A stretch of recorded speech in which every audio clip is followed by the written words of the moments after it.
Hello, everyone. All right. We're still working to get on Instagram. It's always interesting. Oh my gosh. How is everybody today? Welcome. Welcome. All right. So, give me a second here as I try and figure out make sure that we're going live on Instagram.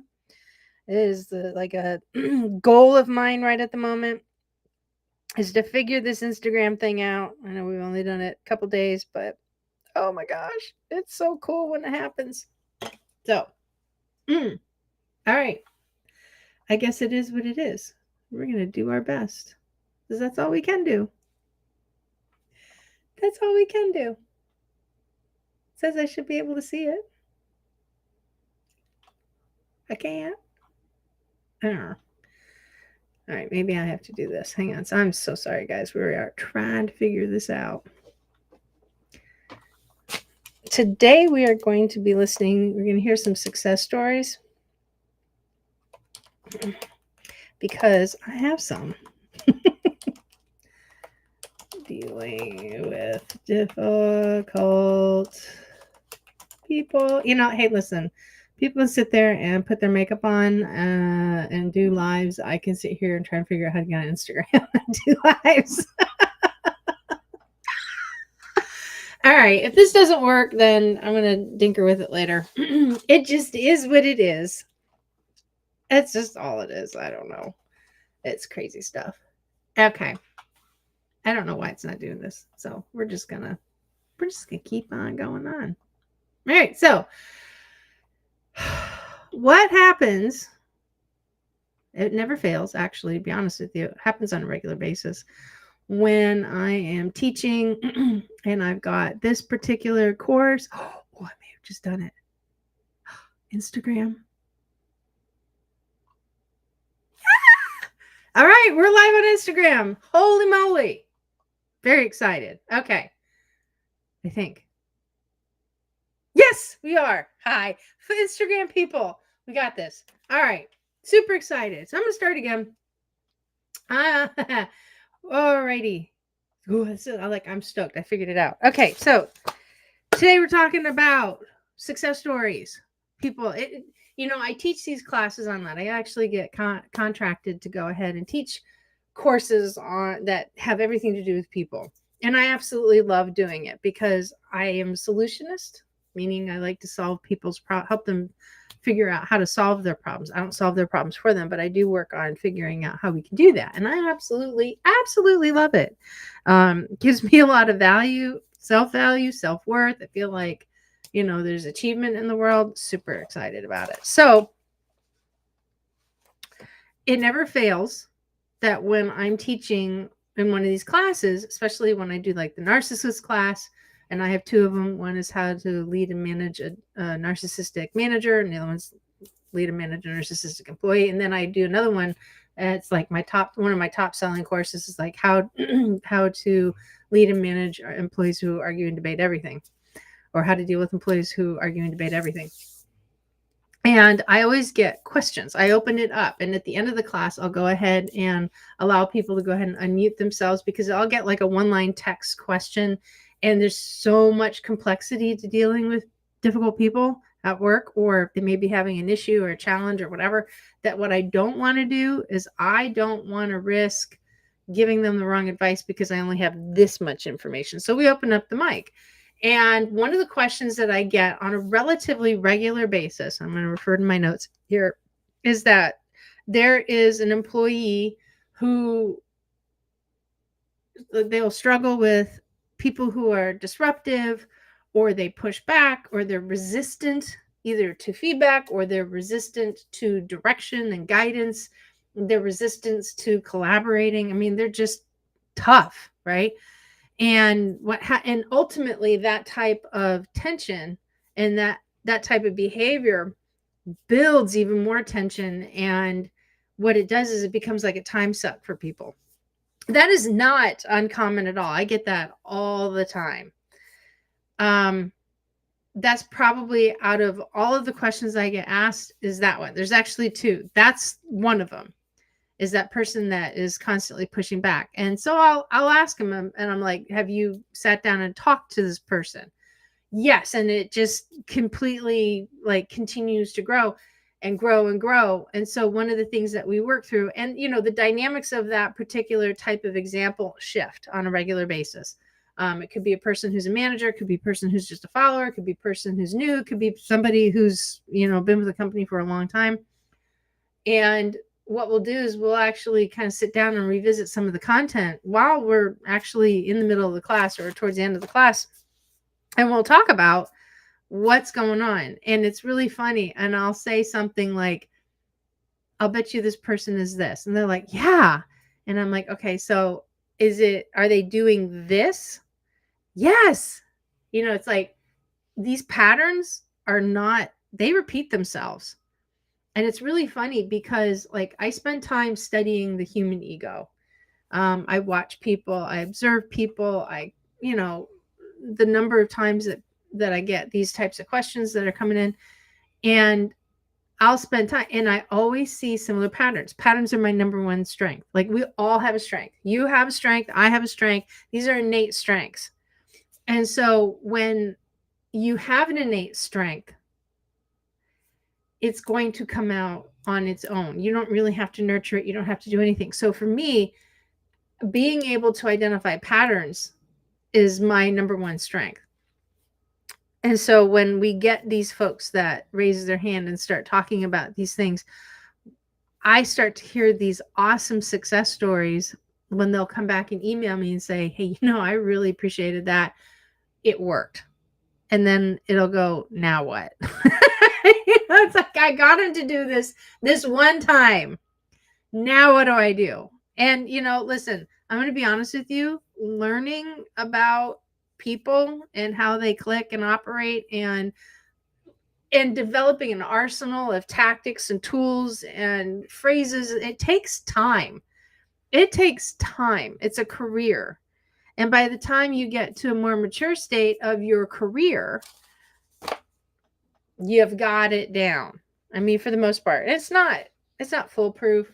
It's not perfect, but it's going to happen. So for those of you who are just tuning in, because I totally missed it, that's because I was excited that I got on Instagram Live. I think it's like a shining moment in my day today. My name is Brenda Neckbottle. You pronounce my name Neckbottle like bottle. And I am a solutionist. I am a best-selling author. I'm a transformational speaker. I am first and foremost a long-term human resource professional. And I like to joke about how I'm a recovering HR pro. And what I do is I'm a master at dealing with difficult people. It doesn't mean that I'm going to get it right every single time. And I'll be honest with you, when it comes to dealing with difficult people, even I still learn things every single day. So I've been doing this now for a very long time. Just wrote a book with an awesome friend of mine by the name of William Branham. He's a retired U.S. Navy SEAL. It's a book called Mission Ready, Building High-Performing Teams from the Battlefield to the Boardroom. And we actually talk about what goes into building a high-performing team. When you're dealing with all the stuff, when you're working on building a high-performing team, you are going to deal with a tremendous amount of people dynamics. Even before you get launched dealing with trying to build a high-performing team, just the day-to-day, you are dealing with a ton of people dynamics. One of the most exhausting things that happens is dealing with very difficult people. So today we're kind of talking about some of the success stories and some of the things that I've run across, people who have come back and during these classes that I teach and have, asked this type of question and then have a result to it. And, I'm going to tell you right now, the big secret to that, the whole secret to this is one simple thing. All you need is one victory to feel like you're not losing your mind. Really. And I mean, you're talking about a wide variety of different types of people personalities. You're talking about people who gaslight. You're talking about people who show narcissistic traits. You're talking about people who manipulate. You're talking about people who are passive aggressive. You're talking about people who are so introverted that you cannot get a word out of them, even if you take a can opener and try and pry the lid of the brain off, right? It's not easy, but all you need is one victory just to help carry you through. Because when you're constantly all this stuff is coming at you and you're constantly dealing with if you have failure after failure after failure, or you don't see that you're moving forward in a positive way, guess what's going to happen? You're going to start feeling extremely defeated. And that's not the case. This stuff isn't easy. Okay. So it's about what to say as much as it is how you say it. Sometimes it's not even as much as what you say. Sometimes it's just how you say it. For some people, it's going to be what you say and not how you say it. You just got to learn your team. You got to learn all your people. And that's how this works. So it's not uncommon that I actually get this. I've had the ones that have taken this on. One or two of them will come back and say, hey, listen, I really appreciate this. It worked. Yay. And then they always go like, now what? I also get people that will email me or during this class, and here's a really good example that you'll have some people that deal with a highly argumentative team member who constantly challenges that leader's decision and can undermine their authority. That's a very common thing that happens. And sometimes, here's a little trick to know that sometimes when we feel like our power is being taken away from us, it sometimes is a perception of our power, when in fact we haven't lost our power. We're just in our feels and suddenly feel like we don't have power. And that's a lot of the stuff that I teach is how do you prevent you from feeling like you've lost your power? And inevitably, when you start feeling it, eventually you do wind up losing your power because you don't know what to say, or you don't know how to say it, or you don't know when to say it, or you don't know what position to take, right? So what it will do is it'll impact your confidence, and it disrupts the team's progress towards reaching whatever goal it is. I used to work with a guy. His name was Vince. This was 1996. Yeah, 6-ish, something like that. 5. And I was brought in as a lead. And there was some miscommunication to exactly what my role was. So I had the wrong information. I had the wrong perception based off of what I was being told. And looking back now as a more effective leader, like I can see how that would have happened. And I don't hold any grudge against anybody for something like that. It just is what it is. The problem is that I was trying to implement authority for what it was that I did with a group of people that didn't recognize it because behind the scenes they were talking about how that I was completely out of line. Not fun. It wasn't fun. But I did actually lose my power very quickly. And when I sat down and talked to the man that hired me, and I explained to him, I said, this is what you said to me. And that's when he realized that he had set the wrong expectation. So by that point, power totally gone. Absolutely gone. Like credibility, right? And eventually I wound up getting another job. But, that's not something easily that you come by. And so this one guy, he's just like, I'm not doing anything you say. And I really don't give a flying fig what it is that you think you're going to be able to do. But if you expect me to do the work around here, you're wrong. And so unfortunately, when I wound up talking to the general manager, once we had figured out what had happened and everybody was starting to get realigned and on board, nothing ever came of that guy. So that's not good, right? And that is something too that I also get questions on. So like in the class, why is it that leadership doesn't address the hard problem? Well, in this case, this was our number one salesperson.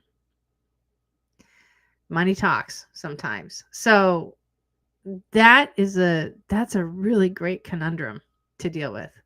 It really is. I'm not talking about like great as in like, yay. I'm talking about great as in like magnitude. How do you get rid? It's like if the company's number one responsibility is to keep the doors open and make payroll, then how do we get rid of that top producer that helps make that happen in exchange for being insubordinate or obstinate? It's hard. That's a hard business question to answer, right? That means that leaders have to be willing to take that risk or come up with a better plan so that way when they do wind up getting rid of that person, that you step into your own, you have something to help recoup those sales. So in a case where I had somebody that had reached out in the course talking about they had like a very argumentative team member, constantly challenged their decisions, and he felt like his authority was being undermined. I talked to him about, are you setting the proper expectations for performance? So not only are you setting the proper expectation, but what does your follow-up look like? And that's a key element.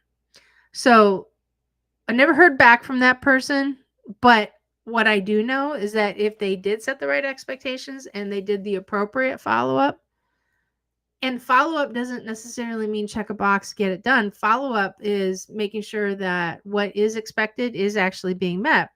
If you don't have put consequences behind the follow-up, it's never going to happen. Never going to happen.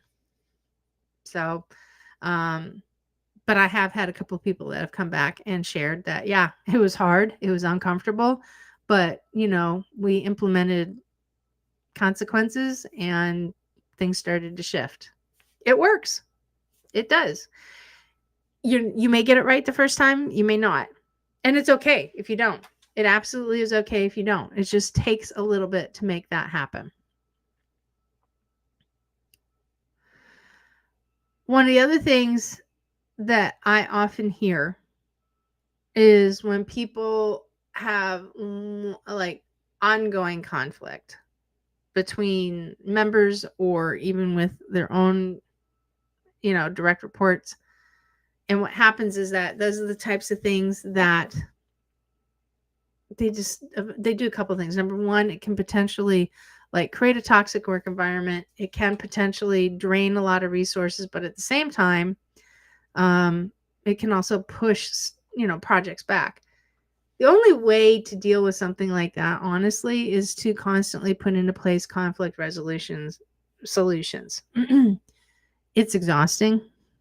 It's just one of the things that you're just going to have to navigate through on a regular basis. But it is extremely effective when it works. So remember, it's just these little wins. And like when I get this feedback, if I get an email or if I get a comment on social media or if I get a message DM in LinkedIn, it's like, hey, I was in your class today. Just wanted to let you know that we did this and it was great. It worked. And then like, make sure we celebrate it. That's what I always tell them. Make sure you celebrate your victory. You have to celebrate your victories. If you don't celebrate your victories, you're going to constantly question whether or not what it is that you're doing actually is working. Okay.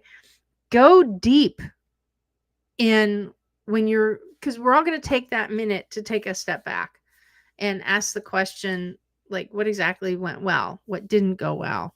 How could I have done this better? Like, is there any room where I could have done it better? Or just like, thank God this actually worked. Celebrate the victory as long as you possibly can, because what's going to come at you is all brand new negative stuff. And that's just the way of the world, right? It's absolutely the way of the world. So when folks come back and they tell me what kind of action they took after the learning lessons that I teach, it gets really exciting. I mean, in that type of environment, it's very much one way, right? I'm talking to a computer screen just like I'm doing now.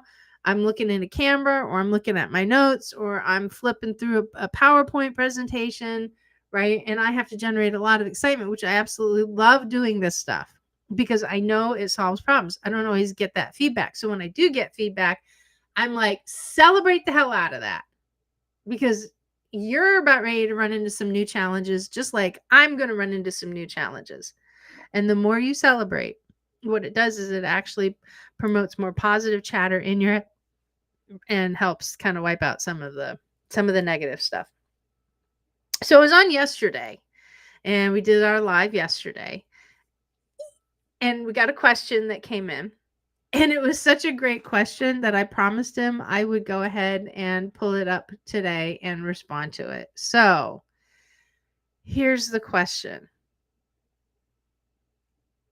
What if you are the difficult person you have to deal with? What I mean is I have this mindset where I always think, prepare, and expect the worst.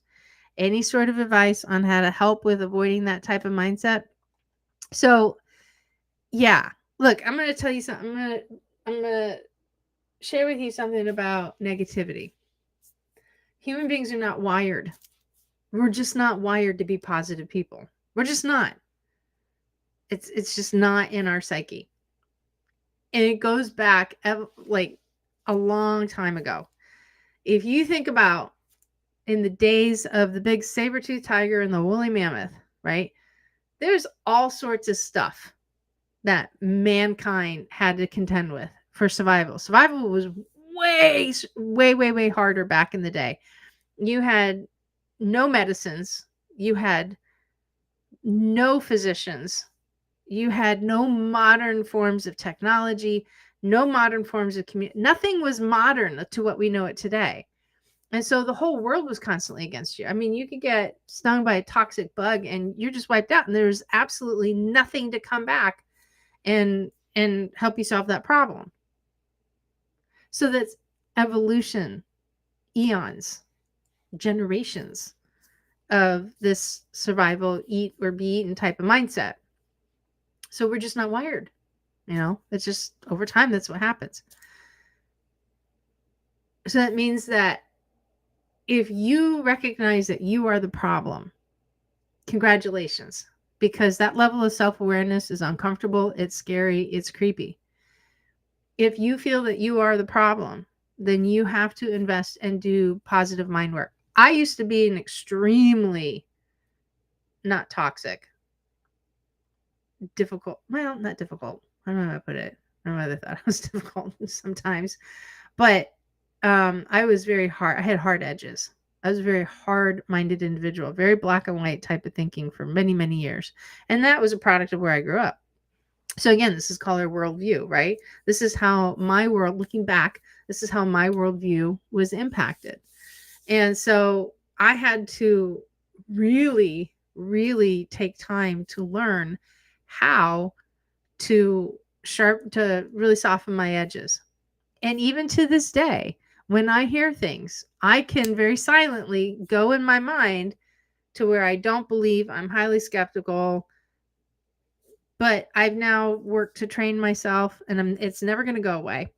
I work to train myself so that my response to whoever it is that I'm dealing with doesn't see that side of me unless I'm in like an off mood, because I'm still vulnerable to it, just like everybody else is. There's no way that you're going to be ever able to actually overcome that.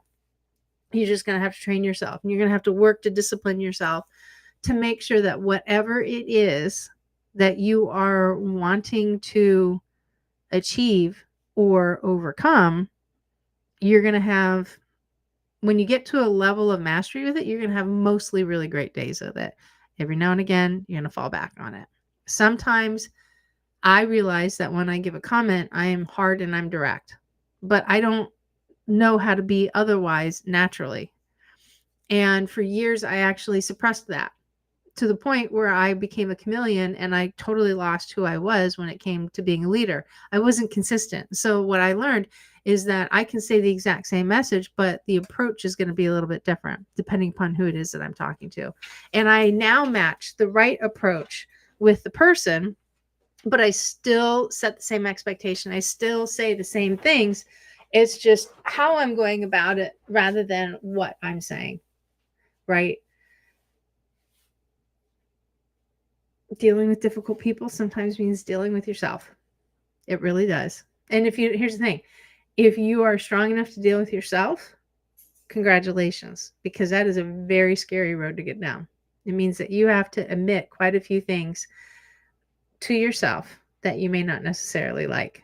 So, not fun. All right. So that's what I got for you today. Kind of a little bit of a going back to success. Welcome to the folks on Instagram. Hopefully when I do this tomorrow, I'll get it right. I'm excited about that part. Let's see what else is going on. I may have some news coming out soon. Something new coming out that will be highly beneficial, especially if you're struggling and dealing with difficult people. So watch for that. If you are part of my inner circle, then you're going to get an announcement here really soon. If you're not part of my inner circle and you want to be part of it, and the inner circle gets all the good stuff, they get all the juicy updates, knowledge, and information. But if you want to be part of it, then I'm going to welcome you in by giving you a free gift. And the free gift is designed to help you what to say when dealing with difficult people. Have you ever noticed that when you're dealing with somebody who's a challenge at work, and you can use this in real life too, that like you're trying to sort through a problem, you're trying to say certain things, and all you seem to get is like more drama rather than clarity? Well, I'm here to help you get clarity. All right. So this is a free course that I designed. It's called Impact Scripts, and it's based off of 3 phrases that I use on a consistent basis. I've used them for many, many years, and I have found them after a lot of experimentation to be the most successful phrases that you can actually use to cut through that drama and actually get to the heart and the core of what is going on. Sometimes you may have to use them multiple times. That's okay. But nonetheless, when you actually utilize them, you're going to get really good information. And if you wind up not getting good information, well, then now that gives you something to work with, which I also teach in the class as well. So it's called Impact Scripts. And the way you go ahead and get that is by going over to yobrenda.com, which is a lot easier than my last name, which is the reason why I use Yo Brenda. And you're going to put in your information, and then also share with me what's the one thing that you heard from this video or whichever video that you were watching that brought you to yobrenda.com that wowed you, that you found extremely helpful, that you found was fantastic. You're going to try it, you're going to use it. It's just like maybe it reminded you of something rather than taught you something new. And look forward to seeing you guys soon.